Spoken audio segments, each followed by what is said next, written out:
नमो बुद्धाय.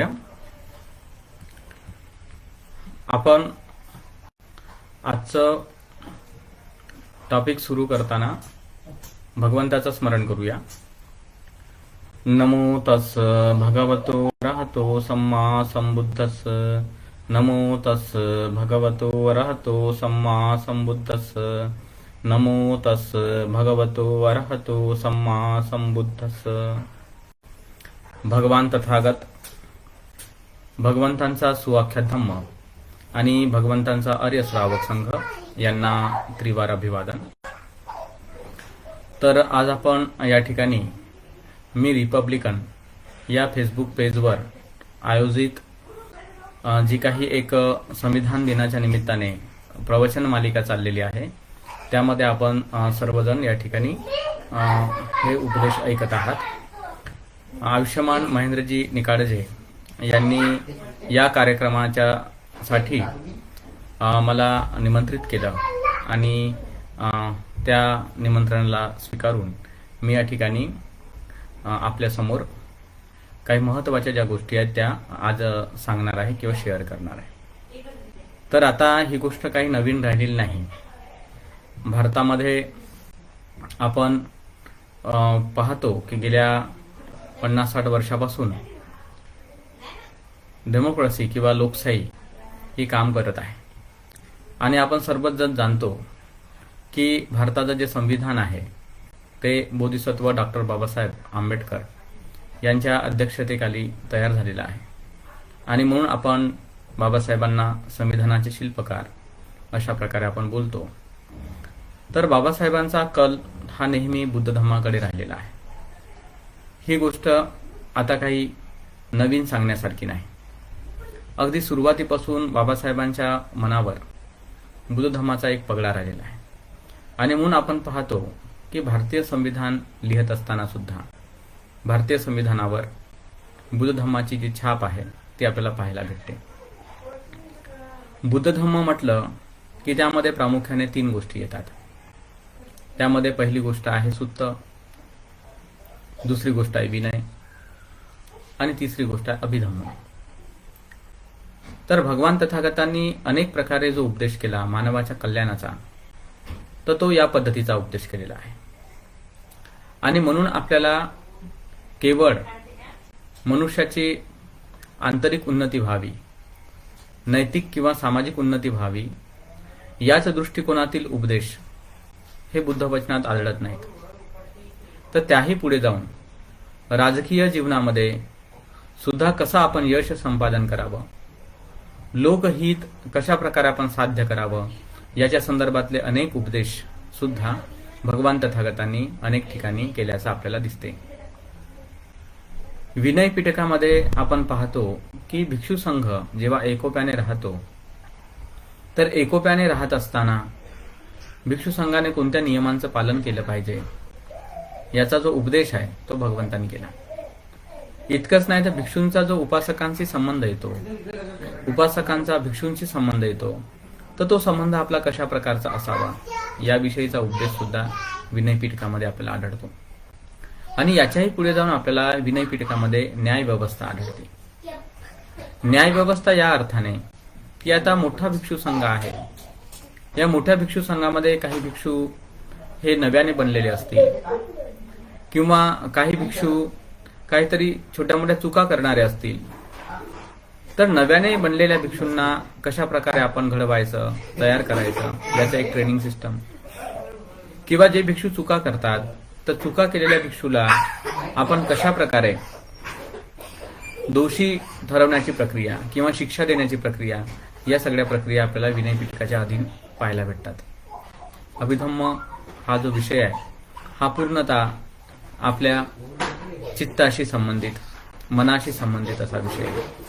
चित्त, चैतसिक, रूप आणि निर्वाण या 4 अतिशय महत्त्वाच्या गोष्टी ज्याला परमार्थ धर्म म्हणतात, त्याचा जो उपदेश केला गेलेला आहे तर तो उपदेश आपण पाहतो की अभिधम्मामध्ये आपल्याला पाहायला भेटतो.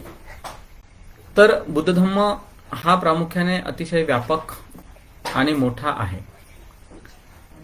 त्याचं आजचं अलीकडच्या काळामध्ये जे थेरवाद परंपरेमधील त्रिपिटक आहे त्याच्या सुत्त, विनय आणि अभिधम्म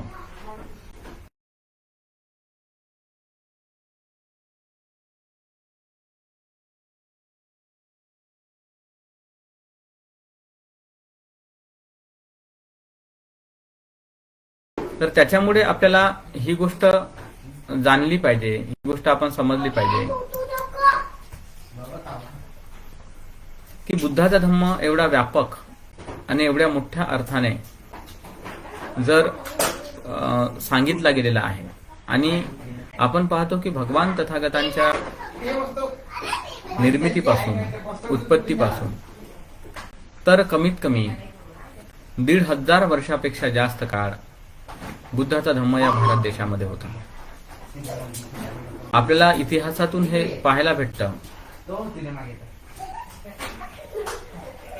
इतिहासामधून आपल्याला हे पाहायला भेटतं की 4थ्या शतकाच्या नंतरपासून एक प्रकारे प्रतिक्रांतीला भारतामध्ये सुरुवात झाली.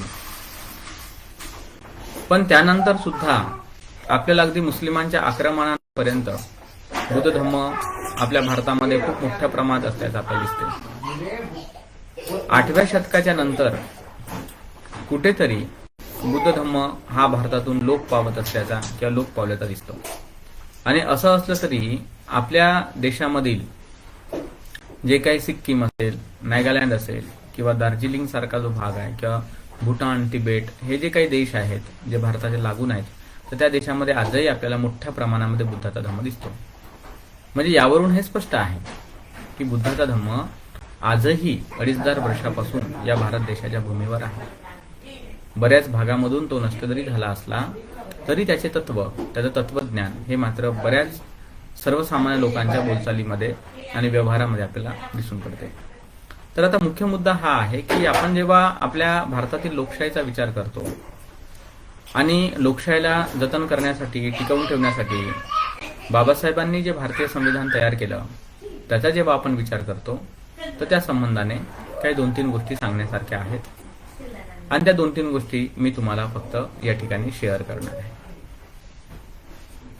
तर त्यामध्ये पहिली गोष्ट ही आहे की आपण पाहतो की भारतीय संविधानाचं जे प्रिअम्बल आहे, प्रास्ताविका आहे, त्या प्रास्ताविकेमध्ये आपल्याला स्वतंत्रता, समानता, बंधुता, न्याय असे काही महत्वपूर्ण शब्द त्या ठिकाणी आपल्याला दिसून पडतात. स्वतंत्रता म्हटल्यानंतर कशाची स्वतंत्रता? तर श्रद्धा असेल, अभिव्यक्ती असेल, या सर्व गोष्टींच्या बद्दल विचार स्वातंत्र्य असेल, या सर्व गोष्टींच्या बाबतीमध्ये एक स्वतंत्रता आहे. समानता म्हटलं तर दर्जा आणि संधी याची समानता आहे. बंधुभाव म्हटलं तर देशाची एकात्मता टिकवण्यासाठी बंधुभावाची आवश्यकता. न्याय म्हटल्यानंतर न्याय व्यवस्थेमध्ये कुठल्या प्रकारचा पक्षपात राहू नये, ही एक महत्वपूर्ण भूमिका आपण न्यायाच्या बाबतीमध्ये घेतो. तर या प्रिएम्बलमध्ये जे तत्व, जे इथिक्स टाकले गेलेले आहेत किंवा सांगितले गेलेले आहेत ते अतिशय महान असे तत्व आहेत. आणि हे इतके महान तत्व आले कुठून? तर बाबासाहेबांना एकदा अशा प्रकारचा प्रश्न हा विचारला गेला होता की संविधानामध्ये जे शब्दप्रयोग आपल्याला दिसतात, स्वतंत्रता, समानता, बंधुभाव, न्याय, तर हे तुम्ही फ्रेंच राज्यक्रांतीमधून घेतलेले आहेत का? मग फ्रेंच राज्यक्रांती ही जी आहे 1789च्या काळामध्ये झाली होती. फ्रेंच राज्यक्रांती खूप महत्वपूर्ण राज्यक्रांती होती, कारण फ्रेंचमध्ये सुद्धा परिस्थिती आपल्या भारतासारखी होती. कॅथोलिक संप्रदाय जो आहे तो मोठ्या प्रमाणामध्ये वाढला होता. संपूर्ण देशावर एक प्रकारे धर्माची अधिसत्ता होती आणि धर्माची अधिसत्ता राहिल्यामुळे अनेक लोकांना रूढीमध्ये आणि रूढीच्या परंपरेच्या बंधनामध्ये जखडलं गेलेलं होतं. आणि अशा परिस्थितीमध्ये कुठे नाही कुठे त्याच्या विरुद्ध आवाज उठवणे आवश्यक होतं. आणि मग त्यावेळेस आवाज उठवला गेला आणि आपण पाहतो की 1789च्या काळामध्ये फ्रेंच राज्यक्रांतीचा उगम झाला. आणि त्या फ्रेंच राज्यक्रांतीने पहिल्यांदा स्वतंत्रता, समानता, बंधुभाव, न्याय अशा प्रकारचे तत्व, बेसिकली 3 तत्व स्वीकारली. आणि ही 3 तत्व स्वीकारल्यानंतर ती तत्व संपूर्ण जगभरामध्ये मोठ्या प्रमाणामध्ये फोफावली गेली, पसरली. जेव्हा बाबासाहेबांना हा प्रश्न विचारला तेव्हा बाबासाहेबांनी म्हटलं का नाही, माझ्या मध्ये जे हे तत्व आहे, तर हे तत्व काय मी फ्रेंच राज्यक्रांतीतून घेतलेले नाही, तर हे तत्व मी माझे गुरु भगवान बुद्ध यांच्या शिकवणुकीमधून घेतलेले आहे, असं बाबासाहेबांचं वाक्य आहे. तर आता आपल्याला हे समजून घ्यायचं आहे की हा विषय जो आहे बाबासाहेबांनी कुठे हाताळला. आपल्याला अनेक ग्रंथांमधून या गोष्टी दिसतात. जसं बाबासाहेबांनी एक पुस्तक लिहिलं आहे, बुद्ध आल कार्ल मार्क्स नावाचं. त्याच्या अगदी शेवटच्या भागामध्ये सुद्धा स्वतंत्रता, समानता आणि बंधुभाव या विषयाच्या संबंधाने बाबासाहेबांनी काही प्रकाश टाकलेला आहे. आणि जेव्हा आपण याला एका धर्माच्या आयाममध्ये किंवा धर्माच्या पद्धतीने लक्षात घेतो, तर त्यावेळेस बाबासाहेबांनी एक पुस्तक लिहिलं आहे, फिलॉसॉफी ऑफ हिंदुइझम नावाचं. तर त्या पुस्तकामध्ये बाबासाहेबांनी हे सांगितलं की खरंच हिंदू धर्मामध्ये स्वतंत्रता आहे का, हिंदू धर्मामध्ये समानता आहे का, हिंदू धर्मामध्ये बंधुभाव आहे का, या विषयावर बाबासाहेबांनी भर दिला. आणि ते हिंदू धर्मामध्ये कशा प्रकारे नाही हे सांगण्यासाठी ते पुस्तक बाबासाहेबांनी लिहिलेलं आहे. आता त्या पुस्तकाच्या संबंधाने आपल्याला हे तत्व समजून घ्यायचे आहेत. मग हे तत्व आपण कसे समजून घेणार, तर त्याच्यासाठी आपल्याला काही गोष्टी विचारात घ्याव्या लागतात. त्यापैकी पहिली आणि महत्वाची गोष्ट विचारात ही घ्यायची आहे की बाबासाहेबांसारख्या एवढ्या महान व्यक्तीने, जेव्हा की आपण पाहतो की बाबासाहेबांचा आपला एक प्रभाव आहे या भारत देशावर आहे, जगावरही त्यांचा आज प्रभाव पडलेला आहे. बाबासाहेबांनी मार्क्स सारखी भूमिका घेतली नाही. मार्क्सने तर धर्माला दुर्लक्षित केलं, किंवा त्यांचं म्हणणं होतं का धर्म ही काही आवश्यक गोष्ट नाही. मनुष्याचे आर्थिक व्यवहार जर चांगले असले, त्याला 2 पैसे कमवता आले आणि त्या 2 पैशांनी त्याच्या गरजा तर त्याला पूर्ण करता आल्या, तर मनुष्य सुखी राहील, अशी मार्क्सची एक भूमिका होती. परंतु बाबासाहेबांनी मात्र तसं नाही केलं. 15 ऑक्टोबर 1956च्या भाषणामध्ये, दीक्षाभूमीवरील भाषणामध्ये बाबासाहेब म्हणतात की मी गरीब होतो, मला पैशाचं महत्व चांगल्या प्रकारे माहिती आहे, किंवा आर्थिक उन्नती होऊ नये या मताचा मी नाही. आर्थिक उन्नती भरपूर प्रमाणामध्ये झाली पाहिजे. परंतु बाबासाहेब म्हणतात की माझा पिंड हा धार्मिक आहे. हे अतिशय महत्वाचं वाक्य आहे की आपला पिंड हा धार्मिक आहे, असं बाबासाहेब म्हणतात. का मग धर्माला इतकं मोठं महत्व बाबासाहेबांच्या जीवनात कसं काय आहे, तर बाबासाहेबांनी धर्माच्या बाबतीमध्ये खूप योग्य चिंतन आणि मनन केलेलं आहे. तर फिलॉसॉफी ऑफ हिंदुइझम या पुस्तकामध्ये बाबासाहेबांनी असं म्हटलेलं आहे की to ignore religion means to ignore live by. याचा अर्थ काय होतो? याचा अर्थ होतो की धर्माला दुर्लक्षित करणे म्हणजे जिवंत तारेला दुर्लक्षित करणे. यामागील काय कारण आहे? तर यामागील कारण अतिशय स्पष्ट आहे. Religion is a social force, असं बाबासाहेब म्हणतात. म्हणजे धर्म ही एक सामाजिक शक्ती आहे. मग धर्म ही कशा प्रकारे सामाजिक शक्ती बनते, किंवा धर्म ही कशा प्रकारे सामाजिक शक्ती आहे? आज आपण पाहतो आपल्या देशाचं जर आता अलीकडच्या काळातील जे राजकीय वलय आपण पाहत आहोत, तर आपल्याला काय दिसून पडते? अनेक पक्ष आहेत, त्या पक्षांमध्ये अनेक प्रकारचे चांगले लोक आहेत, जे चांगला विचार मांडणारे आहेत. पण या देशामध्ये चांगला विचार खरंच पसरत आहे का? काय चांगल्या विचाराला खरंच व्हॅल्यू दिलं जात आहे का? नाही. जो पक्ष धर्माला पुढे करत आहे, एक विशिष्ट धर्माचा राज्य येण्याला पुढे करत आहे, एक हिंदू राज्य निर्माण होण्याचे प्रयत्न करत आहे, तर लोक त्या पक्षाच्या मागे आहेत. त्याच्याने आपल्या देशातल्या लोकांचं कल्याण होईल की होईल नाही हे काही माहित नाही. परंतु मनुष्याचं मन हे धर्माशी अशा प्रकारे बांधलेलं असतं. म्हणून बाबासाहेब म्हणतात की तो एक सोशल फोर्स आहे, सामाजिक शक्ती आहे. कशामुळे सामाजिक शक्ती आहे?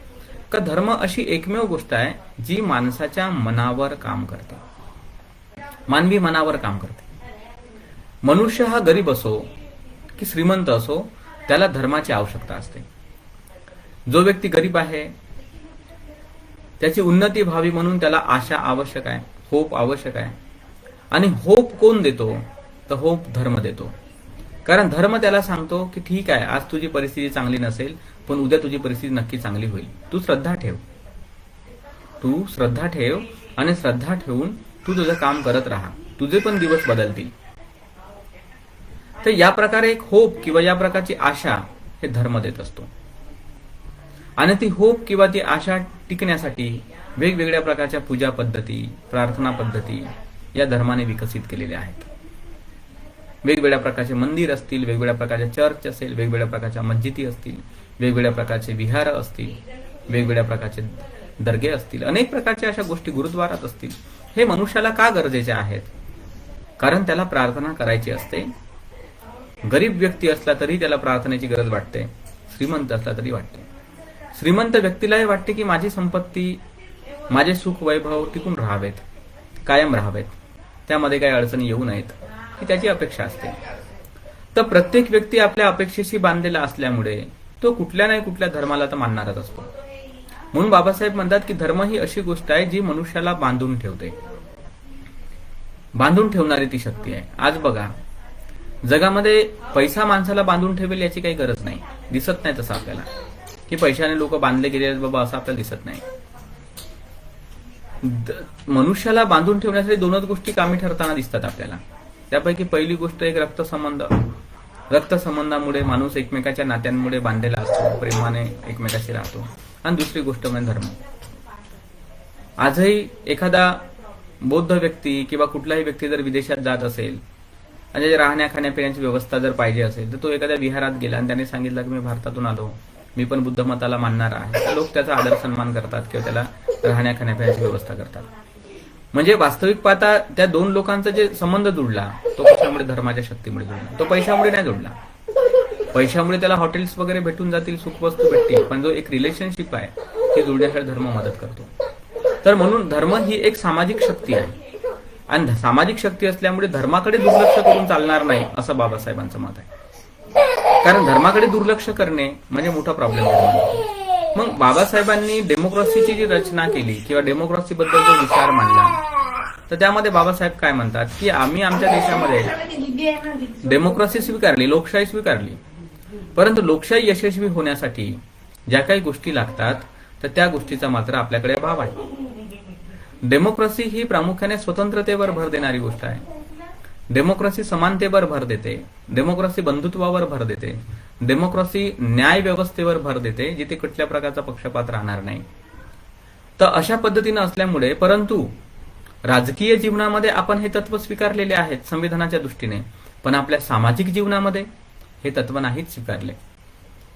आपल्या सांस्कृतिक जीवनामध्ये हे तत्व आपल्याला दिसून नाही पडत. का नाही दिसत? कारण आपण ज्या समाजामध्ये राहतो, ज्या संस्कृतीला किंवा धर्माला आपण मानतो, तो धर्म विषमता शिकवतो. तो धर्म काय शिकवतो? विषमता शिकवतो. तो धर्म बंधुभाव शिकवत नाही, तो धर्म स्वतंत्रता शिकवत नाही, तो धर्म न्याय शिकवत नाही, तो पक्षपात शिकवतो.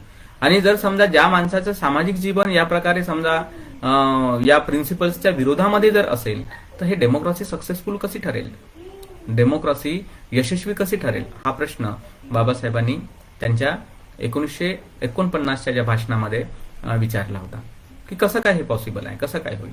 त्याच्यामुळे आपल्याला केवळ राजकीय लोकशाहीचा संबंध नाही, तर सामाजिक आणि आर्थिक क्षेत्रामध्ये सुद्धा आपल्याला लोकशाही आणता आली पाहिजे आणि लोकशाही आपण आणली पाहिजे. आजही आपण पाहतो की सामाजिक पातळीवर जरी मागासलेपणा थोडा कमी होताना दिसला, पण आर्थिक पातळीवर मात्र मागासलेपणा जशानं तसा आपल्याला दिसतो. या देशामधील काही श्रीमंत जनसमूह, जो 10% जनसमूह आहे, त्यांच्याकडे 90% संपत्ती एकवटल्याचं आपल्याला आर्थिक जे हे असतात म्हणजे रिपोर्ट्स असतात, तर त्याच्यावर आपल्याला दिसते. म्हणजे भारतामधल्या 90% लोकांकडे देशातील 10% संपत्ती आहे आणि देशातील 10% लोकांकडे 90% संपत्ती आहे. म्हणजे हे बकाल विषमता आहे, मोठ्या प्रमाणामध्ये ही विषमता आहे. सामाजिक क्षेत्रामध्ये तर आपल्याला विषमता दिसतच आहे, परंतु आर्थिक क्षेत्रामध्येही विषमता आहे. मग एवढ्या मोठ्या प्रमाणामध्ये जर विषमता असेल तर बंधुभाव कसा राहील? कोण श्रीमंत व्यक्ती आहे जो गरीब माणसाला सोबत घेऊन फिरतो, सोबत घेऊन बसतो? तसं होताना दिसत नाही आपल्याला. गरीबाला नेहमी हीन नजरेनं पाहण्याची एक पद्धती आहे, ती श्रीमंतांमध्ये असते. आणि गरीबही व्यक्ती श्रीमंताच्या सानिध्यामध्ये जाऊ नाही शकत, कारण त्याला त्याचा न्यूनगंड राहते की आपले कपडे चांगले नाहीत बाबा, आपलं पद चांगलं नाही, किंवा आपण खेड्यापाड्यात कुठेतरी राहणारा व्यक्ती आहो, साध्यासुध्या घरात राहणारा व्यक्ती आहो, हा व्यक्ती गाडीने फिरणारा, मोठ्या बंगल्यात राहणारा, तर त्याला एक न्यूनगंड जो तयार होतो गरीब माणसाच्या मनामध्ये, तर तो न्यूनगंड दूर कसा करता येईल? म्हणजे समतेचा व्यवहार हा अशा पद्धतीने येताना आपल्याला दिसत नाही. तर म्हणून धर्माची जी भूमिका आहे ती खूप मोठी भूमिका असते, कारण धर्म माणसाला समानता शिकवण्यावर भर देतो. म्हणून आपल्याला काय दिसतो की भगवान बुद्धांचा असा एकमेव धम्म आहे जो या प्रकारे व्यक्तीला स्वतंत्रता, समानता आणि बंधुभाव, न्याय शिकवणार आहे. जसं आपल्याला एक उदाहरण दिसते. कोणतं उदाहरण दिसते आपल्याला? की त्या उदाहरणामध्ये आपण एक गोष्ट पाहतो की भगवान भिक्षूंबद्दल सांगताना म्हणतात, आणि बाबासाहेबांनी सुद्धा एका भाषणामध्ये त्या गोष्टीचा उल्लेख केलेला आहे की भिक्षू संघामध्ये वेगवेगळ्या जातीचे लोक, वेगवेगळ्या दर्जाचे लोक आलेले होते. त्या ठिकाणी शूद्र होते, वैश्य होते, क्षत्रिय होते, ब्राह्मण होते, ज्याला आपण चांडाल कुळ वगैरे म्हणतो, जे अतिशय अतिशूद्रात येणारे, तेही लोक प्रवर्जित झाले होते. श्रीमंत प्रवर्जित झाले होते, गरीब प्रवर्जित झाले होते. अतिशय झाडझुडपटीसारखं निकृष्ट काम करणारे जे सुनीत सोपाक सारखे लोक, ते प्रवर्जित झाले होते. तर आपण पाहतो की बुद्धाच्या संघामध्ये, भिक्षुणी संघामध्ये, भिक्षू संघामध्ये अनेक प्रकारचे लोक प्रवर्जित झाले होते. परंतु भगवान म्हणतात की ज्याप्रमाणे एखादी नदी, हिला स्वतंत्र नाव असतं, स्वतंत्र उगम स्थान असतं, परंतु ती समुद्राला जाऊन भेटल्यानंतर ती नदी स्वतःचं नाव नष्ट करत असते, स्वतःची ओळख नष्ट करत असते. त्याच प्रकारे जेही भिक्षू संघामध्ये आले, जे ह्या भिक्षुनी भिक्षू संघामध्ये आल्या, जेही उपासक भगवंताला शरण गेले, ज्याही उपासिका भगवंताला शरण गेल्या, तर त्यांच्यामध्ये या प्रकारचा भेदभाव राहिला नाही. ते सगळे लोक बुद्धाचे अनुयायी बनले आणि समान बनले. म्हणून आपण एक प्रसंग पाहतो, जसं उपाली नावाचे भिक्षू भगवंताच्या काळामध्ये काय होते? उपाली नावाचे भिक्षू हे भगवंताच्या काळामध्ये जातीने नावी होते. आता त्या काळामध्ये जाती व्यवस्था नव्हती. बेसिकली बुद्धांच्या काळामध्ये जाती व्यवस्था नव्हती. जाती व्यवस्थेचा उगम हा नंतरच्या काळात झालेला आहे, 4थ्या शतकाच्या नंतरच्या काळामध्ये. आपण ओरिजिन ऑफ कास्ट सिस्टीम जे आहे भगवंताचं, म्हणजे बाबासाहेबांचं जे एक पुस्तक आहे कास्ट इन इंडिया नावाचं, ते पुस्तक आपण जर वाचलं त्याच्यातून आपल्याला दिसते का जाती व्यवस्था कशी निर्माण झाली. ते बुद्धाच्या काळात नव्हती, पण त्यावरून फक्त कामावरून दर्जा ठरवला जायचा बुद्धाच्या काळामध्ये. तर नावी म्हटल्यानंतर ते केस कर्तनाचं काम करतात म्हणून त्याला आपण नावी म्हणतो, नापिक म्हणतो अलीकडच्या काळामध्ये. पण ते निकृष्ट काम समजलं जायचं, कामावरून दर्जा ठरवला जायचा त्या काळामध्ये. जसं आता वेगवेगळ्या प्रकारचे जे आपल्याला नावं दिसतात, म्हणजे पुक्कुस वगैरे असे जे नावं दिसतात, तर ते कसे बास किंवा जे लाकडांच्या याच्यापासून डाले बनवणे किंवा टट्टे वगैरे बनवणे असे काही कामं करायचे लोक. त्याच्यामुळे ते निकृष्ट काम आहे बाबा किंवा कमी किमतीचं काम आहे अशा प्रकारे लोक समजायचे. म्हणजे कामावरून काही दर्जा ठरवताना दिसतो आपल्याला. बुद्धाच्या काळामध्ये दासप्रथा वगैरे होती, परंतु दासप्रथेमध्ये सुद्धा जन्माने दासप्रथा नव्हती का ज्याला बाबा हा जन्मला तर त्या तिथे दासप्रथा झाली पाहिजे असं नाही. आपण अनेक असे उदाहरणं पाहतो का अनेक दास, अनेक दासी लोकांकडे काम करायचे, परंतु त्या मालकाला जर वाटलं समजा की याला दास्यत्वातून मुक्त करावं, तर तो मुक्त करू शकत होता आणि आपल्याला मुलासारखा, मुलीसारखा त्याचा सांभाळ करत होता. तर अशा प्रकारच्या परंपरा त्या काळात होत्या. पण आपण कामाच्या दर्जानुसार जर गृहीत धरलं का उपाली भंतेजी हे नावी होते, नापिकचं काम करणारे होते. परंतु भिक्षू संघामध्ये जेव्हा ते आले तर त्यांना पहिल्यांदा क्षत्रियांनी प्रवर्जित केलं की उपाली भंतेजींना आधी प्रवर्जा द्या, की जेणेकरून आम्ही क्षत्रिय लोक आहोत, जसं आनंद असेल, अनिरुद्ध असेल किंवा देवदत्त असेल किंवा असे जे काही त्यावेळेस प्रवर्जित झाले होते, तर त्या सर्वांनी उपालीला पहिलं प्रवर्जा द्यायला लावली की जेणेकरून आमचा अहंकार दूर व्हावा, आम्हाला जो एक गर्व आहे तो गर्व आमचा दूर व्हावा, म्हणून यांना तुम्ही प्रवर्जित करा आणि यांना आम्ही मग बंधन करू. म्हणजे बघा किती मोठी गोष्ट आहे. म्हणून बाबासाहेबांनी जेव्हा या प्रकारच्या गोष्टी पाहिल्या तेव्हा बाबासाहेबांचं स्वप्न अशाच प्रकारचं होतं की आपल्या देशामध्ये सुद्धा या प्रकारची समता आली पाहिजे. आणि या प्रकारची समता येण्यासाठी खरं तर बाबासाहेबांनी अथक परिश्रम केलेले आहेत, मेहनत केलेली आहे. बुद्धाच्या धम्मामध्ये स्वतंत्रता होती, कारण ज्या अर्थी समता आहे त्या अर्थी स्वतंत्रता आहे. म्हणजे प्रत्येक व्यक्तीला भिक्षू संघात येण्याची स्वतंत्रता होती. बुद्धाच्या धम्मानुसार काही गोष्टी शिकण्याची स्वतंत्रता होती. पण हिंदू धर्मात मात्र तशा प्रकारची स्वतंत्रता नव्हती. बाबासाहेबांचं एक साधं उदाहरण आहे. बाबासाहेब जेव्हा ग्रॅज्युएशनला शिकत होते तेव्हा त्यांना संस्कृत भाषा घ्यायची होती. त्यांची इच्छा होती का संस्कृत भाषा आपण घेतली पाहिजे. बाबासाहेबांनी संस्कृत भाषेबद्दल अतिशय चांगले वक्तव्य वापरलेले आहेत. स्वतः बाबासाहेब कष्टाने संस्कृत भाषा शिकले. पाली तर शिकले पण संस्कृत पण शिकले. बाबासाहेबांनी पाली भाषा शिकलीच नाही, पाली भाषेशी संबंधित डिक्शनरी पण लिहिली, त्याचं व्याकरण पण लिहिलेलं आहे. संस्कृतबद्दल बाबासाहेबांना आवड होती. कशामुळे? कारण संस्कृतमध्ये जे साहित्य लिहिलं गेलेलं आहे तर ते बाबासाहेब म्हणतात की अतिशय चांगल्या प्रतीचं साहित्य आहे संस्कृतमध्ये. सर्वच साहित्य काही हिंदू धर्माला समर्थन देणारं साहित्य नाही. जसं सांख्य कारिका असेल किंवा अशासारखे जसं भर्तृहरी शतक असेल किंवा अष्टावक्र गीता असेल, असे कितीतरी साहित्य आहे जे संस्कृतमध्ये लिहिलं गेलेलं आहे, परंतु ते हिंदू धर्माच्या चतुर्वर्ण व्यवस्थेचं समर्थन करणारं साहित्य नाही. किंवा बरंचसं बौद्ध लिटरेचर आहे, दिग्नाक, वसुबंधू किंवा अशा नागार्जुन या लोकांनी लिहिलेलं साहित्य आहे जे संस्कृतमध्ये त्या काळात लिहिलं गेलं, भाषा होती, लिहिलं, पण ते साहित्य चतुर्वर्ण व्यवस्था याचा काही प्रचार प्रसार करत नाही. तर ते साहित्य वेगळ्या पद्धतीचं, ते उत्तम साहित्य, श्रेष्ठ साहित्य आहे. तर बाबासाहेबांना संस्कृत भाषा शिकायची होती, पण बाबासाहेबांना केवळ त्यांची जात आड आली आणि जात आड आल्यामुळे त्यांना संस्कृत भाषा शिकता आली नाही. तर आपण हे पाहतो या ठिकाणी की बाबासाहेबांना संस्कृत भाषा शिकता नाही आली. त्यांना पर्शियन घ्यावं लागलं आणि म्हणून बाबासाहेबांना पर्शियन भाषेचा जो अभ्यास आहे तो झाला. पर्शियन भाषा म्हणजे जो पर्शिया नावाचा जो देश होता, ज्याला आपण अलीकडे पारसी धर्म म्हणतो. पारसी धर्म म्हणजे काय? ते पर्शियावरून आलेले जे लोक होते ते भारतामध्ये बसले, त्यांचे आपले काही रीतिरिवाज आहेत, त्यांची आपली काही लँग्वेज आहे, आपली काही भाषा आहे, तर ती भाषा जी आहे ती त्यांनी प्राप्त केली. वास्तविक पाहता पर्शिया इराण इराककडे असणारा एक प्रदेश आहे, तिथले काही लोक आहेत. तर अशा पद्धतीने बाबासाहेबांना पर्शियन भाषा शिकली. म्हणजे याचा अर्थ काय झाला? याच्यावर स्वतंत्रता नाही ना. स्वतंत्रता कुठे याला म्हणता येईल की एखादी भाषा शिकण्याची सुद्धा स्वतंत्रता नाही, स्वतः जीवन घडवण्याची तर बिलकुलच स्वतंत्रता नाही. पण भगवंताच्या धम्मात असं नाही. चांडालिका सारखी चांडाळ परिवारातील स्त्री ती सुद्धा भिक्षू संघामध्ये आली. पटाचारासारखी स्त्री भिक्षू संघामध्ये आली. सुनी सोपाक सारखे निकृष्ट काम करणारे लोक भिक्षू संघामध्ये आले आणि त्यांना अर्हत बनण्याची पूर्ण सुविधा होती, पूर्ण मुभा होती, त्यांना ती स्वतंत्रता होती. म्हणजे ही स्वतंत्रतेचं जे एक दिसते आपल्याला ते इतर ठिकाणी नाही. आणि बंधुभाव तर होताच होता. म्हणून बाबासाहेबांनी एक ग्रंथ लिहिलेला आहे, तो ग्रंथ आपण अभ्यासू शकतो, आपण तो ग्रंथ पाहू शकता. रिडल्स इन हिंदुइझम नावाचा एक ग्रंथ आहे बाबासाहेब. त्याचा मराठी अनुवाद सुद्धा झालेला आहे, आपल्याला दिसते झालेला आहे मराठी अनुवाद. तर त्यामध्ये एक डेमोक्रेसीच्या संदर्भामध्ये एक प्रकरण बाबासाहेबांनी लिहिलेलं आहे त्या ग्रंथामध्ये, अगदी शेवटच्या याच्यामध्ये आहे. तर त्यामध्ये बाबासाहेब म्हणतात की डेमोक्रेसीचा जो आधार आहे, डेमोक्रेसीचा बॅकबोन ज्याला आपण म्हणतो, डेमोक्रेसीचा कणा काय आहे? ते आहे बंधुत्व. बंधुत्व हा डेमोक्रेसीचा आधार आहे, बंधुभाव हा डेमोक्रेसीचा आधार आहे. तर बंधुभाव असायला पाहिजे. मग बंधुभाव असण्याच्या संदर्भामध्ये हिंदू ट्रॅडिशन जे आहे, हिंदू धर्म आहे, तो काय शिकवतो?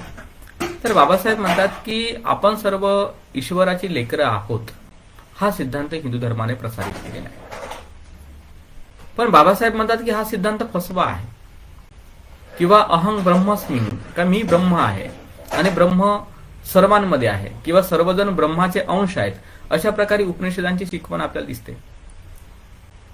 तर ही गोष्ट आपल्याला दिसते की हिंदू साहित्यामध्ये सर्वांना ईश्वराचे लेकरं समजलं गेलेलं आहे, सर्वांमध्ये ब्रह्माचा अंश आहे असं समजलेलं आहे. तर ही गोष्ट आपल्याला दिसून पडते आणि याच्या अनुषंगाने आपण सर्वजण बंधू आहोत बाबा, बंधुभाव जो आहे तो आपल्या जतन व्हावा, टिकावा, अशी एक भूमिका हिंदू धर्माने घेतल्याचं बाबासाहेब त्या ठिकाणी म्हणतात. परंतु आपण पाहतो की शंकराचार्याचा जो काळ होता 6व्या शतकाच्या आसपास किंवा त्या आसपास, शंकराचार्य ज्यांनी जो हिंदू धर्माचा जनक समजला जातो किंवा हिंदू धर्माचा प्रणेता समजला जातो, तर त्यांनी या प्रकारचा सिद्धांत जो आहे तो प्रसारित केला. ब्रह्मं सत्या, जगत मिथ्या वगैरे, का ब्रह्म सत्य आहे बाबा, म्हणजे ब्रह्माचा अंश सर्वांमध्ये आहे. आणि असं करताना ते एकदा आपल्या शिष्यांसोबत जात होते आणि एकदा आपल्या शिष्यांसोबत जात असताना एक अस्पृश्य व्यक्ती, झाडलोट करणारा व्यक्ती रस्त्याच्या कडेला झाडलोट करत होता. आणि झाडलोट करत असताना त्या शंकराचार्याचे 2-4 शिष्य धावत धावत आले आणि धावत आल्यानंतर त्याने म्हटलं हे म्हणे या रस्त्यावरून शंकराचार्यजी चाललेले आहेत, त्यांची पालखी या रस्त्याने चाललेली आहे, तर तू थोडासा दूर हट, तुझी सावली सुद्धा त्यांच्यावर पडता कामा नये. तो अस्पृश्य व्यक्ती जरी होता, झाडलोट करणारा जरी व्यक्ती होता, कनिष्ठ जातीतला जरी व्यक्ती होता, तर त्याने हात जोडले आणि हात जोडून म्हटले की मी एक प्रश्न जो आहे तो शंकराचार्याला विचारतो आणि मला विचारायचा आहे. तेव्हा शिष्य म्हणाले का तू बोलू नाही शकत? शंकराचार्यासोबत बोलण्याची तुझी क्षमता नाही का? तू नाही बोलू शकत? तुझा तो अधिकार नाही की? तुझी सावली सुद्धा पसंत नाही, तू बोलू नाही शकत? परंतु शंकराचार्याच्या सोबत अन्यही काही अनुयायी होते. शंकराचार्याला वाटलं की अरे हा तर माझा एक प्रकारे अपमान होईल, जर मी याला बोलू दिलं नाही तर मला माझ्या बाबतीत वेगळा मेसेज जाईल. आणि म्हणून म्हटलं का ठीक आहे, तुला काय विचारायचं तू दुरूनच विचार. आणि त्याने आपला असा पडदा वगैरे मध्ये असा ठेवल्यासारखा केला की जेणेकरून त्याचा काही आपल्याला रूप दिसू नये किंवा त्याचं हे म्हणजे आपल्याला काही त्याचे जे तरंग आहे ते आपल्यापर्यंत पोहोचू नये म्हणून फक्त आवाज तेवढा पोहोचला पाहिजे. त्याने प्रश्न विचारला त्यांना की तुम्ही शिकवता बाबा ब्रह्म सत्य आहे, जगत मिथ्या आहे. ठीक आहे, तुमची शिकवण आहे की ब्रह्माचा अंश हा प्रत्येक व्यक्तींमध्ये आहे. मग तो ब्रह्माचा अंश आमच्यासारख्या काम करणाऱ्या, कष्ट करणाऱ्या, खालचे काम करणाऱ्या, खालचे पातळीमध्ये कष्ट करणाऱ्या लोकांमध्ये नाही का? म्हणजे अतिशूद्र ज्याला आपण म्हणतो अलीकडच्या भाषेमध्ये, तर त्यांच्यामध्ये हा अंश नाही का ब्रह्माचा? आणि जर मग ब्रह्माचा अंश जर आमच्यामध्ये जर असेल तर मग आम्हाला अशी हीन वागणूक तुम्ही का देता? का तुम्हाला आम्हाला असं रस्त्याच्या बाजूला सरकवायला पाहिजे किंवा आमची सावली सुद्धा तुमच्यावर नाही पडली पाहिजे असं तुम्ही का म्हणता? या प्रश्नाला शंकराचार्याने बिलकुल उत्तर नाही दिलं, उत्तर देऊ नाही शकला. त्याचे अनुयायी म्हणले तू गब्बास, मूर्ख आहेस तू. त्याला खदेडून दिलं आणि त्यांची पालखी पुढे गेली. यावरून आपल्याला स्पष्ट पण दिसते का शंकराचार्यांनी जरी तो सिद्धांत डेव्हलप केला परंतु प्रॅक्टिकली त्याने बंधुभावाची या ठिकाणी हे ठेवली का? म्हणजे भावना ठेवलेली आहे का? म्हणून बाबासाहेबांनी सदैव गांधीजीच्या बाबतीमध्ये किंवा या बाबतीमध्ये ही भूमिका प्रदर्शित केली आहे का तुम्ही दक्षिण आफ्रिकेमध्ये जाऊन संघर्ष करू शकता, त्या ठिकाणी तुम्ही संघर्ष करता, पण याच देशामध्ये करोडोच्या संख्येने जे लोक पद्दलित आहेत, दुःखी कष्टी आहेत, तर त्यांच्या बाबतीमध्ये तुम्ही कसल्या प्रकारचा संघर्ष करताना दिसत नाही. त्यांच्या हक्क अधिकाराची कसल्या प्रकारची तुम्हाला काही पर्वा नाही. मग आहे का तुमच्यामध्ये बंधुभाव?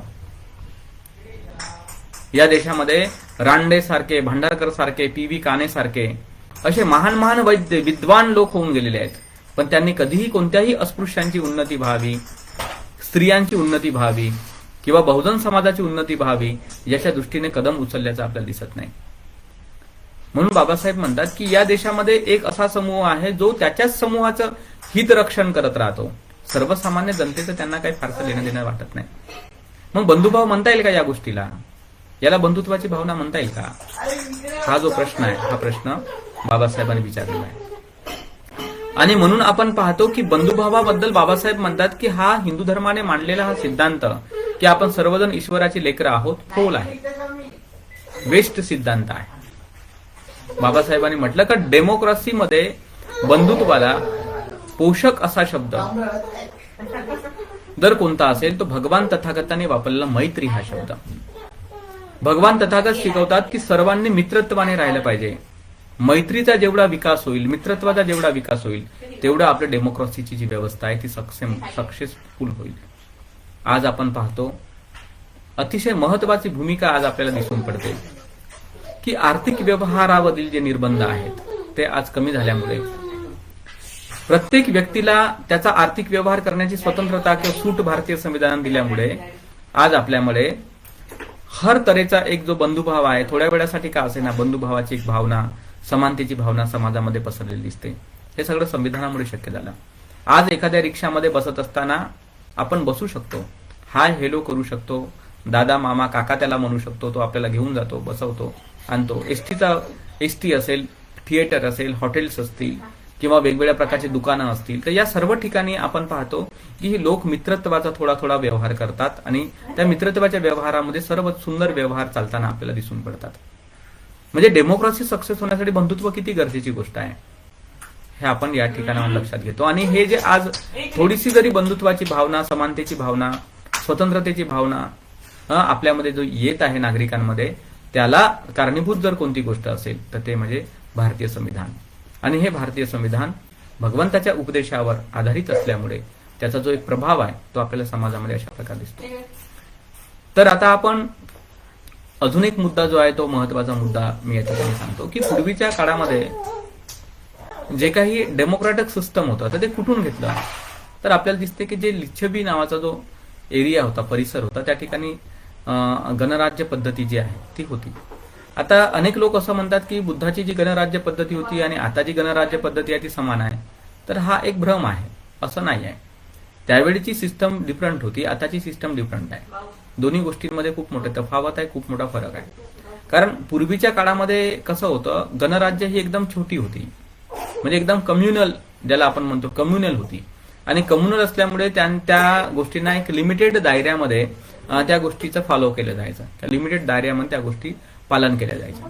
परंतु जेव्हा आपण भारत देश नावाचा शब्द जेव्हा वापरतो, तर त्यावेळेस त्या गणतंत्राला अतिशय मोठ्या प्रमाणामध्ये डेव्हलप करण्यासाठी अनेक नवीन प्रकारचे कायदे किंवा नवीन प्रकारच्या ज्या विचारसरणी आहेत किंवा नवीन प्रकारचे सिस्टम आहे ते अनेक विचारवंतांनी निर्माण केली आणि ते लागू केलेली आहे. म्हणजे त्याचं स्वरूप छोटं होतं, आज आपल्याला ते मोठ्या स्वरूपामध्ये इस्टॅब्लिश झालेलं आपल्याला दिसते. तर त्यामध्ये जसं वज्जी लोक जे होते, तर वज्जी लोकांच्या संदर्भामध्ये भगवान तथागतांनी त्यांना काही उपदेश केले होते. आणि ते उपदेश आपण पाहतो की कशा प्रकारचे उपदेश केले होते, तर आपल्याला दिसून पडते की या ठिकाणी जे उपदेश आहेत तर ते उपदेश आपल्याला वज्जी लोकांना दिसतात, ज्याला अपरिहानीय धम्म म्हणतात. म्हणजे याचा अर्थ हा होतो की ज्या धर्माची हानी होत नाही असे धर्म अतिशय महत्वाचे आहेत. की वज्जी लोक जे एकत्रितपणे राहत होते, वज्जी लोकांची जी उन्नती झाली होती, वज्जी लोक जे महान जीवन जगत होते, तर त्या जीवन जगण्यामध्ये भगवंताचा उपदेश कामाचा होता. आणि आजही संसदीय प्रणालीमध्ये आपण हे पाहतो की यामधील काही तत्व जे आहेत ते स्वीकारले गेलेले आहेत. 100% तत्व नाही स्वीकारले गेलेले आहेत, पण काही तत्व जे आहेत ते या वज्जीच्या सूत्रामधील स्वीकारलेले आपल्याला दिसतात. तर वज्जी लोकांमध्ये 7 प्रकारचे अपरिहानीय धम्म पालन केले जायचे. त्यापैकी पहिली गोष्ट कुठली आहे, तर पहिली गोष्ट ही आहे की वेळोवेळी एकत्रित येणे, म्हणजे मीटिंग घेणे. सोप्या शब्दामध्ये म्हणजे महिन्याला म्हणा, 2 महिन्याला म्हणा, 3 महिन्याला म्हणा, वज्जीमधील जे प्रमुख लोक होते ते लोक एकत्रितपणे यायचे आणि मीटिंग घ्यायचे. तर वेळोवेळी मीटिंग घेणं हे अतिशय उत्तम गोष्ट आहे असे समजतात. दुसरी गोष्ट ही आहे की केवळ मीटिंग नव्हते घेत तर ते लोक एकत्र येत होते, एकोप्याने कोणत्या गोष्टीवर सल्लामसलत करत होते, एकोप्याने ती मीटिंग संपत होती आणि जे काही त्या मीटिंगमध्ये ठरलेलं आहे त्याचं एकोप्याने योग्य प्रकारे पालन केलं जायचं. आणि त्याचं जे एक गोल ओरिएंटेड जे कर्म आहे, म्हणजे आपल्याला विशिष्ट ध्येय पूर्ण करायचं आहे की विशिष्ट परिणाम आणायचा आहे बाबा आपल्या लोकांसाठी किंवा आपल्या गावामध्ये, तर त्याच्या दृष्टिकोनाने ते काम जे आहे ते परिपूर्ण होताना आपल्याला दिसते. अलीकडच्या काळामध्ये आपण डेमोक्रेसीमध्ये हा सिस्टम जो आहे तो पाहत नाही. संसदीय कामकाजामध्ये आपण अनेक प्रकारचे व्हिडिओज जे आपण पाहतो, म्हणजे लोकसभा वगैरे चॅनल आहे, टीव्ही चॅनल, त्याच्यामध्ये आपल्याला दिसून पडते किंवा अनेक याच्यामध्ये आपण पाहतो. बाबासाहेबांनी म्हटलेलं आहे की कोणतंही डेमोक्रेसी सक्सेसफुल होण्यासाठी विरोधी पक्षाची भूमिका खूप मोठी असते.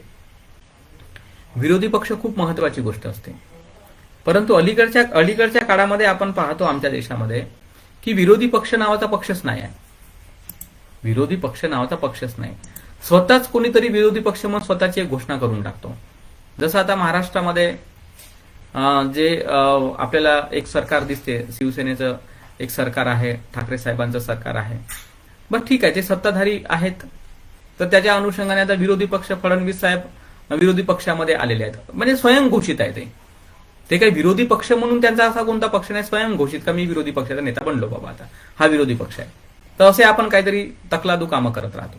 किंवा स्टेट लेवल, आपल्या केंद्र लेवलवर बघितलं, आता भाजपची सत्ता सुरू आहे, मोदी साहेब आपले आहेत पंतप्रधान, मग विरोधी पक्ष काय, मग काँग्रेस किंवा राहुल गांधी हे विरोधी पक्ष आहेत.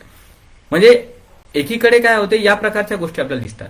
आणि मग भारत देशामध्ये काय होत आहे, आता विरोधी पक्षाचं कोणीच ऐकत नाही, ना त्यांच्या बातम्या टीव्ही दाखवत, ना त्यांच्या बातम्या पेपरमध्ये येत.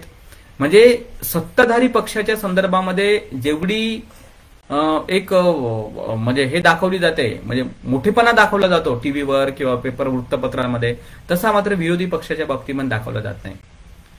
बाबासाहेब म्हणतात की जेव्हा विरोधी पक्ष हा दुर्लक्षित होतो किंवा त्याच्याकडे लक्षच नसते देशातल्या नागरिकांचं किंवा शासन करणाऱ्या लोकांचं, तर तेव्हा आपण समजायचं का डेमोक्रेसी नष्ट होत आहे, डेमोक्रेसी खतम होत आहे. त्या ठिकाणी लोकांचं राज्य राहतच नाही, मग विशिष्ट पक्षाचं राज्य राहील. विशिष्ट व्यक्ती समूहाचं राज्य राहील किंवा विशिष्ट एका कम्युनिटीचं राज्य राहील, त्याला लोकशाही कसं म्हणता येईल आपल्याला? लोकशाही सक्सेस करण्यासाठी विरोधी पक्षाची खूप मोठी भूमिका असते. तर जेवढ्या ताकदीने सत्ताधारी पक्षातील मतांतर विचार प्रसारित केले जातात, त्यापेक्षा जास्त ताकदीने विरोधी पक्षाची जी मतं आहेत ती सुद्धा प्रसारित झाली पाहिजे. आता विरोधी पक्षाची भूमिका ही आपण कशा प्रकारे पाहत आहोत? मोठी अलग प्रकारची भूमिका आपल्याला दिसते. कशी दिसते? तर कोणत्याही शब्दाला विरोधाला विरोध करण्याची भूमिका आपल्याला दिसते. त्याला विरोधी पक्ष म्हणतात लोक. चुकीची गोष्ट आहे.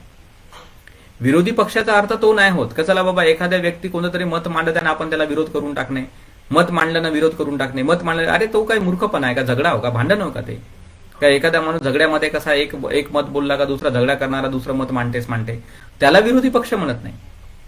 ज्या काय नीती सरकार ठरवत असते तर त्या नीती कशा बरोबर आहेत कशा चूक आहेत याची छानबीन करण्याची ती क्षमता असते. आणि छानबीन केल्याच्या नंतर त्याचा जनतेवर काय प्रभाव पडतो, कसा प्रभाव येतो, तर त्याच्या संदर्भात एक योग्य ते डिस्कशन झालं पाहिजे आणि त्या गोष्टी जनतेपर्यंत पटवून दिल्या पाहिजे.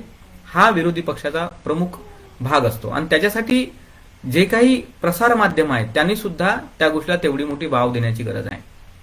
आपण आता गेल्या काही वर्षांपासून केंद्र सरकारच्या बाबतीत पाहत आहोत की टीव्हीवर ज्या काही आपल्याला वेगवेगळ्या प्रकारच्या बातम्या असतात किंवा वेगवेगळ्या प्रकारच्या न्यूज असतात, तर आपल्याला काय दिसते त्या टीव्हीवरच्या बातम्यांमधून? की सत्ताधारी जो पक्ष आहे आणि त्यांचे जे काही प्रवक्ते आहेत तर त्यांचीच अरेरावी आपल्याला वारंवार पाहायला भेटते. त्यांच्याच बाजूने प्रसार माध्यमे सुद्धा बोलताना दिसतात आपल्याला. आणि विरोधी पक्ष अतिशय कमजोर आणि कमकुवत पडल्यासारखा आपल्याला दिसतो. म्हणजे यामुळे काय होते? यामुळे नागरिकांवर एका विशिष्ट वर्गाची हुकुमशाही गाजवल्यासारखा प्रकार होतो.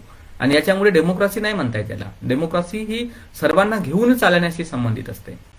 की एखादी जसं आता उदाहरण आपल्याला दिसून पडते या ठिकाणी की आता शेतकऱ्यांच्या संपाचं उदाहरण आपण पाहू. तब्बल एक वर्ष शेतकरी लोकांनी संप केला. किती लाजिरवाणी गोष्ट आहे ही, किती लाजिरवाणी गोष्ट आहे. म्हणजे केंद्र सरकारला असं वाटत राहते की आम्ही जे ठरवतो ते बिलकुल बरोबर आहे. मग शेतकरी जे ठरवतात ते बरोबर नाही का? का शेतकऱ्यांमध्ये काहीच शिकले सवरलेले लोक नाहीत का? शेतकऱ्यांना सुद्धा त्यांच्या स्वतःच्या जीविताला कसं असावं कसं नसावं हे ठरवण्याचा अधिकार नाही का? लंबा अरसा संप करण्यामध्ये मोर्चे करण्यामध्ये गेला आणि शेवटी ते कायदे आता मागे घ्यावे लागले. आणि कायदे मागे घेतानाही ते नाखुशीने मागे घ्यावे लागलेले आहेत. म्हणजे हे डेमोक्रेसीचे लक्षणं वाटत नाहीत. म्हणजे एका विशिष्ट समूहाची हुकुमशाही वाटते की आम्ही जे ठरवतो ते झालंच पाहिजे. मग आम्ही जे ठरवतो ते झालंच पाहिजे अशी जर व्यवस्था असेल तर त्याला आपण डेमोक्रेसी म्हणणार का? त्याला आपण लोकशाही म्हणणार का? हा प्रश्न आपण विचारात घेतला पाहिजे. वज्जी लोकांच्या बाबतीमध्ये मात्र अशी गोष्ट नव्हती. ते एकोप्याने ठरवत होते आणि एकोप्याने काम करत होते. सर्व लोकांसाठी सर्व लोकांच्या हितासाठी ते काम करत होते. ही गोष्ट वज्जी लोकांमध्ये होती. ही आपण या पद्धतीने शिकली पाहिजे. तिसरी गोष्ट अतिशय महत्वाची ती आहे की त्यांची जी तत्व आहेत म्हणजे वज्जी लोकांची जी पूर्वतत्व आहेत. पूर्वतत्व म्हणजे कोणती? जी त्यांच्या परंपरेने चालत आलेली किंवा भगवान तथागतांनी शिकवलेली, तर त्या तत्वानुसार ते लोक चिंतन करायचे, मनन करायचे. आज आपल्या देशामध्ये संविधान नावाची एक गोष्ट आहे. आपल्याकडे तत्व ऑलरेडी बनवलेली आहेत, तयार झालेली आहेत. आपल्या देशामध्ये एक प्रॉब्लेम असा आहे की जी सरकार येते ती स्वतःचे काहीतरी नीती नियम स्वतःचे नाही तर कायदे बनवतच राहते. म्हणजे यांना असं वाटते सरकारला की आम्ही त्या जागेवर बसलो म्हणजे कायदा बनवण्यासाठी बसलो. ही अतिशय चुकीची नीती आहे या देशामधली, अतिशय चुकीची नीती आहे. कायद्याचं कशा प्रकारे पालन करता येईल आणि कायद्याचं पालन करून जनता कशी सुखी बनेल या गोष्टीसाठी रिप्रेझेंटेटिव्ह असतात वास्तविक पाहता. परंतु रिप्रेझेंटेटिव्हला काय वाटते की आम्ही त्या पदावर बसलो का नवीन काहीतरी गोष्टी आणत गेलो, नवीन काहीतरी कायदे बनवत गेले म्हणजे त्यांना वाटते की आम्ही सरकार चालवत आहोत. कायदे बनवणं म्हणजे सरकार चालवणं राहत नाही. बनलेले जे कायदे आहेत तर त्या कायद्याचं उचितरित्या योग्यरित्या पालन करून जनतेचं कसं हित करता येईल हे पाहिलं पाहिजे. कारण बाबासाहेबांना सुद्धा जेव्हा 1950ला आपलं संविधान लागू झालं तर त्याच्यानंतर 4 वर्षानंतरच ज्यावेळेस काँग्रेस सरकार होतं त्या काळामध्ये बऱ्याचशा कायद्यांमध्ये सुधारणा केल्या गेल्या. तेव्हा बाबासाहेबांनी त्यावेळेस खंत व्यक्त केली होती. बाबासाहेब म्हणाले की कुठलाही कायदा जर अस्तित्वात आला असेल संविधानामध्ये तर त्या कायद्याचं पालन आणि त्या कायद्याला जनमानसामध्ये लागू करण्याचा कालावधी हा काही वर्षांचा असतो. तर तो कायदा चांगला आहे की तो कायदा वाईट आहे हे आपण ठरवणार कसं? की चला बाबा सरकार आली, त्यानं चिंतन केलं, मनन केलं आणि तो कायदा मॉडिफाईड केला, अमेंड केला, याला काही व्हॅल्यू नाही. बाबासाहेब म्हणतात की त्या कायद्याला जनमानसामध्ये प्रसारित होण्यासाठी काही काळ लागतो, समय लागते आणि त्याच्यानंतर आपण डिसाईड करू शकतो की त्याचा परिणाम काय येत आहे, चांगला येत आहे की वाईट येत आहे, लोकहित होत आहे की नाही होत आहे. तर तो कालावधी विशिष्ट जाऊ द्यावा लागतो. तो कालावधी गेल्यानंतरच आपल्याला त्याच्यामध्ये बदल करायचा, बदल केला पाहिजे. आता आपल्याकडे काय होते, उठसूट ज्याची सत्ता आली तो काहीतरी कायदा बदलवत राहतो. उठसूट आली सत्ता का कर अमेंडमेंट, आली सत्ता का कर अमेंडमेंट. आता या केंद्र सरकारच्या काळामध्ये 2 टर्म्स मध्ये आपण पाहतो की शिक्षा नीतीच्या संदर्भामध्ये, शेतकऱ्यांच्या संदर्भामध्ये किंवा वेगवेगळ्या प्रकारच्या कॉर्पोरेट संदर्भामध्ये कित्येक तरी कष्टाने कमवलेल्या ज्या सरकारी यंत्रणा आहेत किंवा सरकारी बिझनेस आहेत, तर ते सरकारी बिझनेस सुद्धा विकण्याच्या मार्गावर केंद्र सरकार लागलेली आहे. म्हणजे 60-70 वर्षाचा कालावधी लागला त्या गोष्टींना कमवण्यासाठी. बाबासाहेबांनी म्हटलं की आपली अर्थव्यवस्था ही मिश्र अर्थव्यवस्था आहे. म्हणजे आपल्यामध्ये सरकारी यंत्रणा आणि भांडवलशाही यंत्रणा दोन्ही प्रकारची यंत्रणा मिक्स आहे. आणि त्याच्यामुळे काही जे महत्वाचे जे उद्योगधंदे आहेत किंवा महत्वाच्या काही यंत्रणा आहेत त्या सरकारच्या अधीन असल्या पाहिजे, त्या प्रायव्हेट अधीन असू नये. कारण सरकार काय करते, सरकार लोकहितासाठी असते, पण प्रायव्हेट लोकहित साधतील का, ते नफ्यासाठी जगत असतात. आज एवढं मोठं आपण पाहतो आयडिया सारखं नेटवर्क आहे किंवा अनेक प्रकारचे असे बिझनेस आपल्या देशामध्ये जे प्रायव्हेट आहेत, तर ते प्रायव्हेट लोक लोकहितासाठी काही करत आहेत का स्वतःच्या नफ्यासाठी करत आहेत? स्वतःच्या नफ्यासाठी माणूस करेल ना. त्याला जेव्हा एखाद्या गोष्ट प्रायव्हेटायझेशन जर झालं तर त्याला काय लेणे देणे, लोकांचं हित होईल का नाही होईल, तो पक्षपाती करू शकेल. त्याला ज्या गोष्टींमुळे फायदा होता त्या लोकांना आपलंसं करेल, ज्या गोष्टीमुळे फायदा नाही होत त्या लोकांना तो दूर सरकावून टाकेल.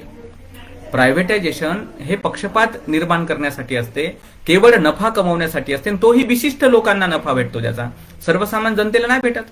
आज इंजिनिअरिंग करणारे कित्येक तरी लोक आपल्याला दिसून पडतात, बेरोजगार आहेत. ज्या कंपन्यांमध्ये काम करतात 8-10 हजारांवर, 10-15 हजारांवर बिचाऱ्यांना जॉब करावा लागतो. त्यांच्या जॉबची गॅरंटी सुद्धा नाही आहे. 1 वर्ष राहील बाबा, दुसऱ्या वर्षी त्यांना काढून टाकलं जाईल.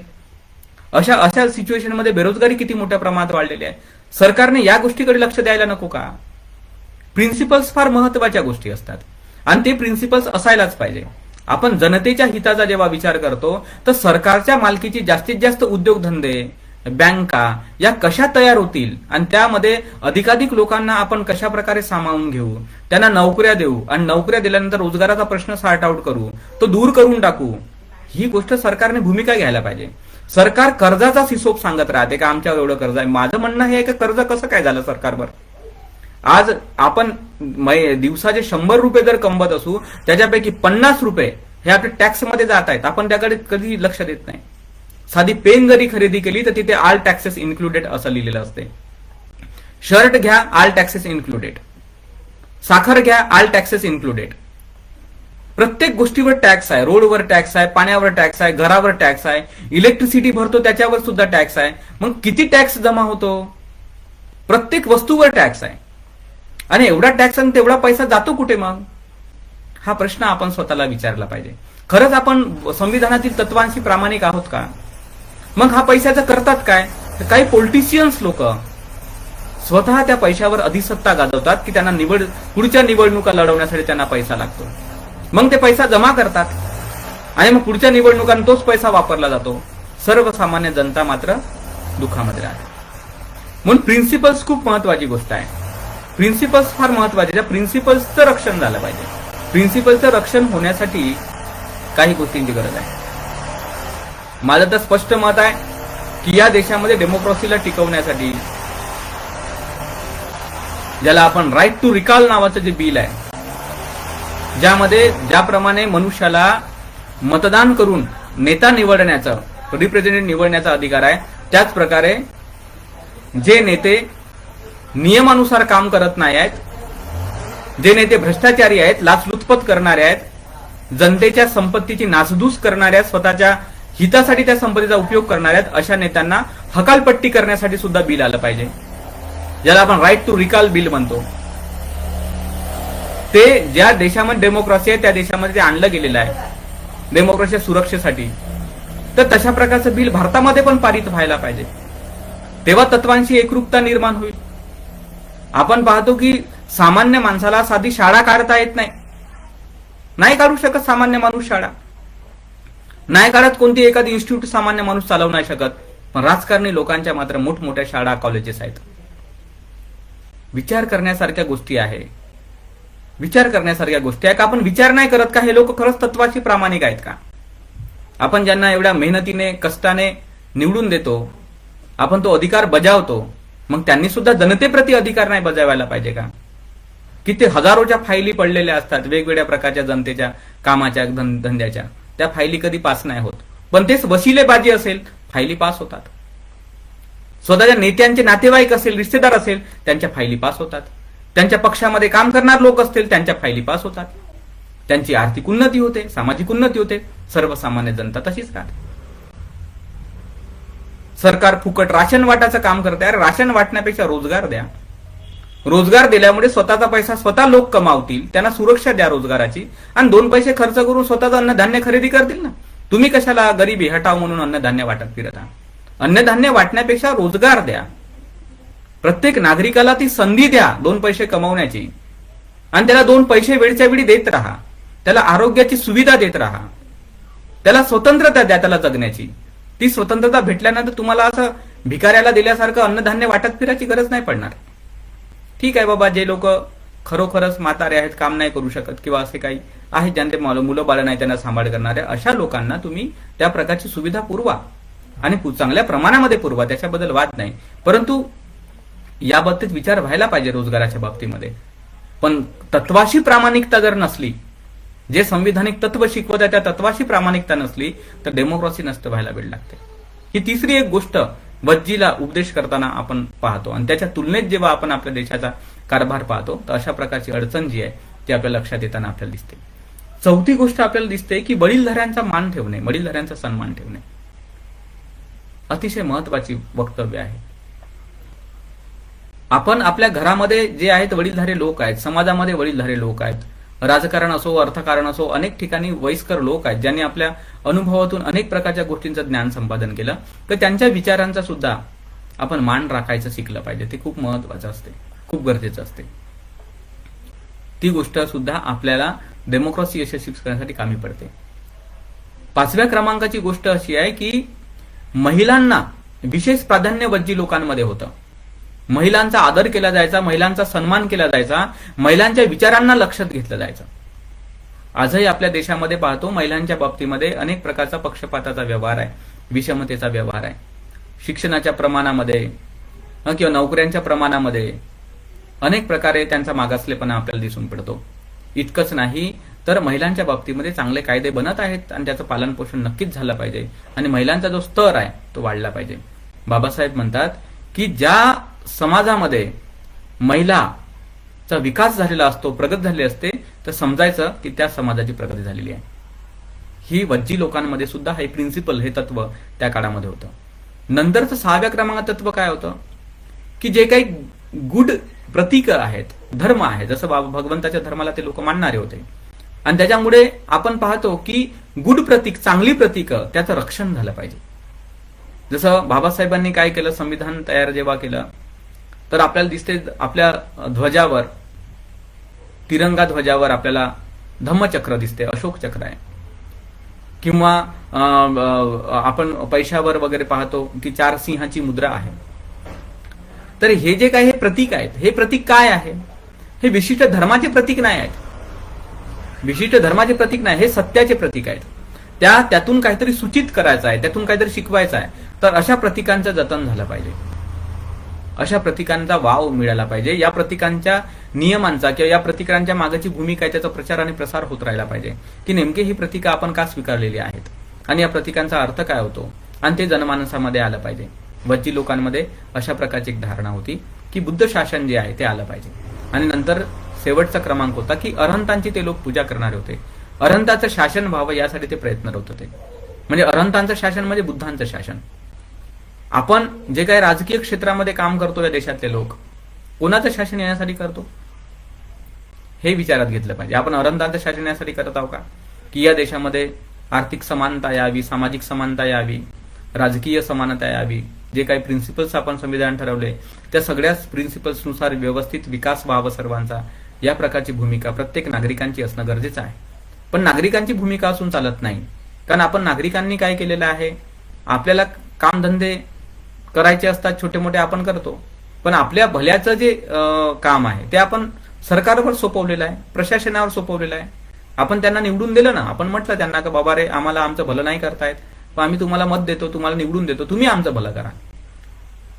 म्हणजे जसं आता एखादी लहान मुलगा असेल समजा, तर तो स्वतःच्या कोणतेच कामं नाही करू शकत, पण त्याच्या भल्याचा विचार त्याच्या मायबापावर सोपवलेला असतो. प्रकृतीने मायबापावर सोपवलेला आहे का बाबा रे तुमचं छोटं बाळ आहे, ज्याला तुम्हाला सर्वच गोष्टींना पालन पोषण करायचं आहे. किंवा वृद्ध लोकांचा भार मुलाबाळांवर येतो की हे वृद्ध असल्यामुळे काही करू शकत नाही म्हातारे, मग त्यांच्यावर तो भार येतो. तर सारखं आपल्या चांगल्या गोष्टीचा भार जो आहे तो आपण सरकारवर दिलेला आहे, सरकारवर टाकला. सरकार तर त्याच्यासाठी निर्माण झालेली आहे की नाही. न्याय व्यवस्था त्याच्यासाठीच निर्माण झालेली आहे, संसद त्याच्यासाठीच निर्माण झालेली आहे, विधानसभा, विधान परिषद वगैरे जो प्रकार आहे, राज्यसभा वगैरे, तो त्याच्यासाठीच निर्माण झाला. नुसतं कायदे बनवण्यासाठी निर्माण नाही झाला, जनतेचं हित होत आहे की नाही या गोष्टीसाठी निर्माण झालेलं आहे. एवढी मोठी प्रशासन व्यवस्था, इथून ऍडमिनिस्ट्रेशन जे निर्माण झालेलं आहे ते पण जनतेच्या हितासाठी आहे. तर म्हणून जनतेच्या हितामध्ये जेव्हा पक्षपात असतो, डेमोक्रेसी नष्ट होत असते. म्हणून इथे म्हटलेलं आहे की अरहंतांचं शासन येण्यासाठी बच्ची लोकांमध्ये प्रयत्न केले गेले आणि त्याच्यामुळे ते शासन येण्याचा प्रयत्न झाला. आपल्याला सुद्धा संविधानाच्या प्रेएम्बलमध्ये जे तत्व आहे त्या तत्वांना भारत देशामध्ये येण्यासाठी सर्व स्तरावर प्रयत्न होणं खूप गरजेचं आहे आणि ते झालं पाहिजे. भज्जी लोकांचं नंतर काय झालं, भज्जी लोकांच्या डेमोक्रेटिक सिस्टीमचा नाश कशा प्रकारे झाला हे सुद्धा आपण थोडंसं पाहिलं पाहिजे. पूर्वीच्या काळामध्ये अजातशत्रू नावाचे राजा होते. त्याला असं वाटलं का वज्जी हा जो परिसर आहे लिच्छवींचा, तर त्या परिसरावर आपल्याला आक्रमण करायचं आहे. परंतु त्यांना माहित होतं की भज्जी लोकांच्या बाबतीमध्ये ते इतके स्ट्रॉंग आहेत, इतके सक्षम आहेत की त्यांच्यावर आक्रमण करणं शक्य नाही, त्यांच्यावर आपण आक्रमण नाही करू शकत. आणि म्हणून मग त्यांनी काय केलं का, आता आयडिया कोणती आहे, तर ते वत्सकार नावाचे ब्राह्मण त्यावेळेस त्यांचे पुरोहित होते. तर त्यांनी म्हटलं की माझ्याकडे एक उपाय आहे. ते म्हटले कोणता उपाय आहे, तर आपण त्यांना लाच दिली तर ते शक्य आहे. बघा लक्षात घ्या शब्द, लाच दिली तर शक्य आहे. पण राजाने विचार केला की लाच देणं म्हणजे मोठं कठीण काम आहे, कारण लाच देताना पैसा खूप जाईल, धनधान्य जे आहे ते आपल्याला खूप नष्ट होईल. तर त्याच्यामुळे आपण लाच नाही दिली पाहिजे. लाच देण्याच्या व्यतिरिक्त दुसरा कोणता उपाय आहे, तर त्यांनी सांगितलं का फूट पाडणे हा एक उपाय आहे. फूट पाडली पाहिजे आपण त्यांच्यामध्ये, आपापसातच त्यांचं नाही पटलं पाहिजे, असं केलं पाहिजे. आणि मग वत्सकार ब्राह्मणाने तसंच केलं, वज्जी लोकांमध्ये फूट पाडली आणि फूट पाडल्यामुळे वज्जी लोकांचा नाश झाला. आज आपल्या देशामध्ये प्रगती का होत नाही, तर हे दोनच कारण आहेत. एक तर आपण फूट पाडतो, मोठा फुटीरपणा आहे आपल्यामध्ये. जसं मी रिपब्लिकन या फेसबुक वालवर आपण बोलत आहोत.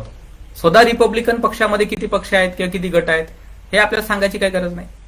यावरून आपल्याला दिसते का फुटीरतावाद किती मोठ्या प्रमाणामध्ये आहे.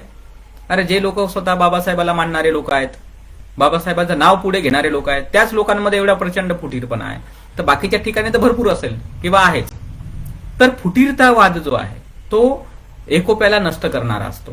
एकोप्याला नष्ट करणे म्हणजे बंधुभावाला नष्ट करणे, बंधुभावाला नष्ट करणे म्हणजे डेमोक्रेसीला नष्ट करणे, असा त्याचा अर्थ आहे. जेव्हा आपण डेमोक्रेसीचा विचार करतो की भारतामध्ये लोकशाही आली पाहिजे, लोकशाहीचं जतन झालं पाहिजे, तर बंधुत्व जतन झालं पाहिजे. आणि बंधुत्व जतन होण्यासाठी आपल्याला फुटीरतेपासून दूर राहावं लागतं, ही पहिली गोष्ट आहे. आणि दुसरी गोष्ट लाचलुचपतपणा, भ्रष्टाचार ज्याला आपण म्हणतो, लाच घेणे, लाच देणे, हा प्रकार पूर्णतः बंद होणं गरजेचं आहे. कारण जेव्हा आपण लाच घेतो, लाच देतो, याचा अर्थ स्पष्ट आहे, पक्षपातीपणा टिकवतो आपण. म्हणजे एखाद्या व्यक्तीचं सत्य जरी नसेल तर त्याला सत्य बनवण्यासाठी लाच दिली जाते. एखाद्याचं खोटं असेल तरी त्याचं खरं बनवण्यासाठी लाच दिली जाते.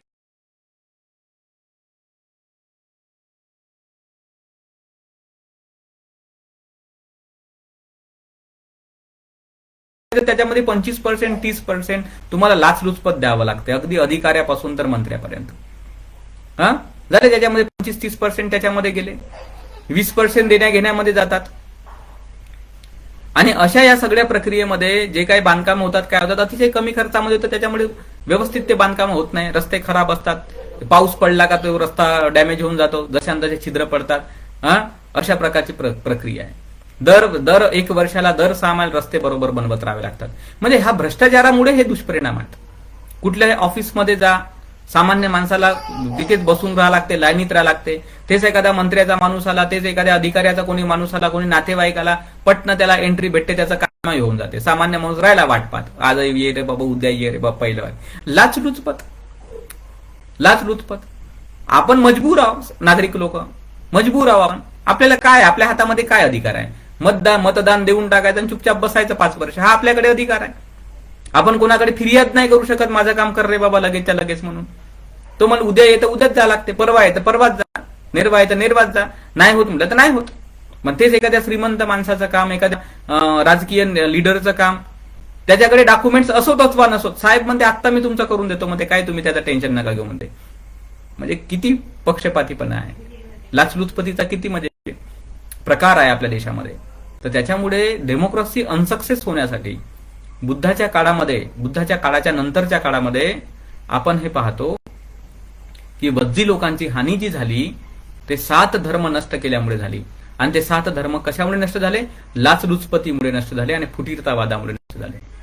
जर आपल्या देशामध्ये सुद्धा संविधान टिकवून ठेवायचं असेल, लोकशाही टिकवून ठेवायची असेल, तर आपल्याला लाचलुचपत किंवा भ्रष्टाचार यापासून दूर राहणं गरजेचं आहे, किंवा भ्रष्टाचार मुक्त असा भारत देश निर्माण करणं गरजेचं आहे आणि फुटीरता मुक्त भारत देश निर्माण करणं गरजेचं आहे.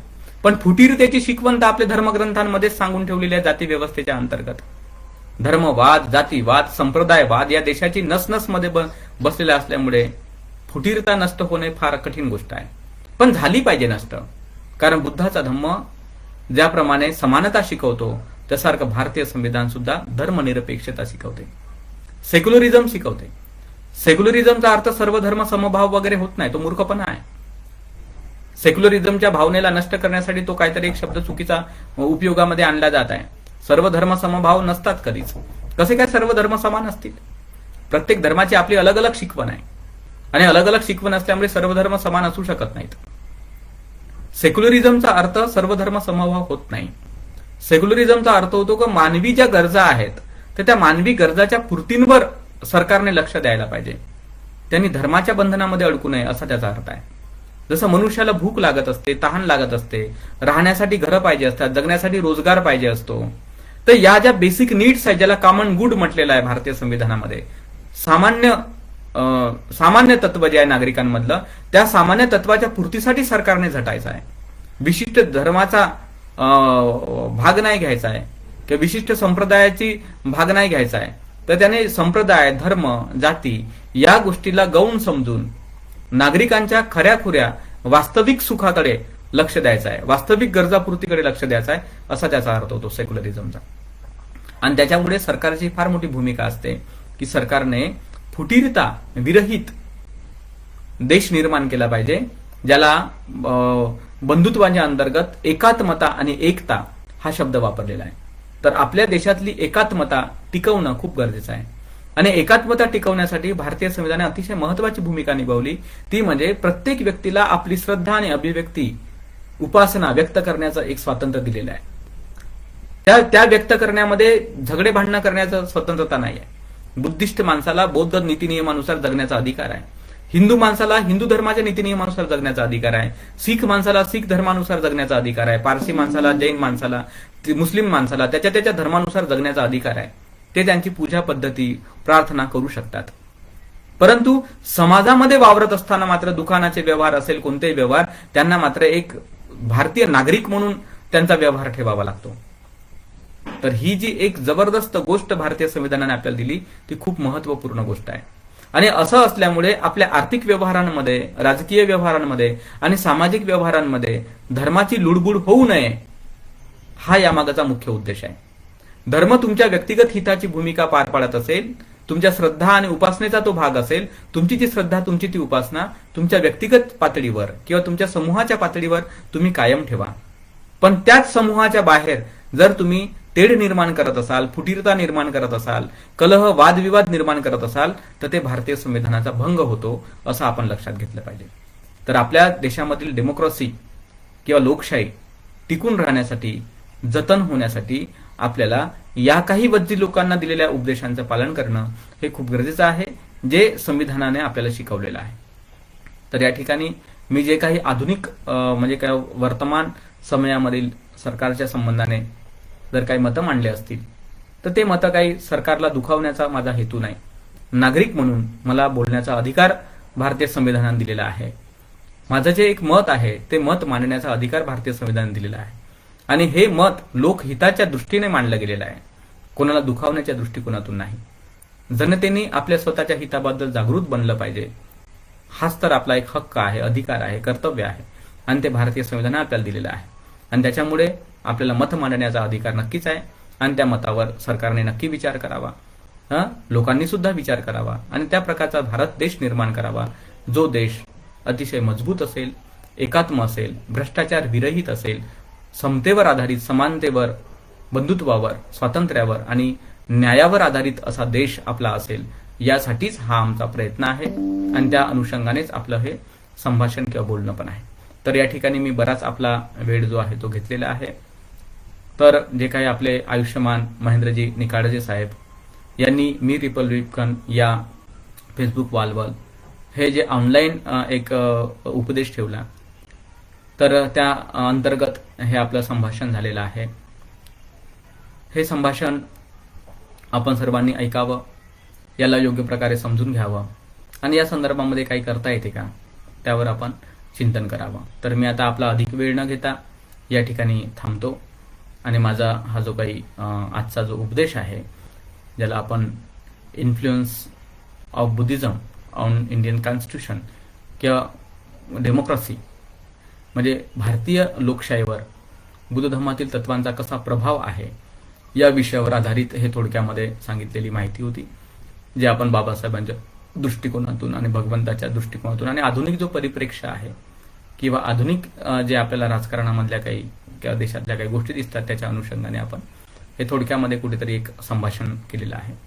तर सर्वांप्रती मी धन्यवाद व्यक्त करतो, मंगलकामना व्यक्त करतो आणि विशेष करून आपलं निकाडजे साहेबांना धन्यवाद देतो आणि या ठिकाणी मी थांबतो. भवतु सब्ब मंगलम, भवतु सब्ब मंगलम, भवतु सब्ब मंगलम. साधु साधु साधु.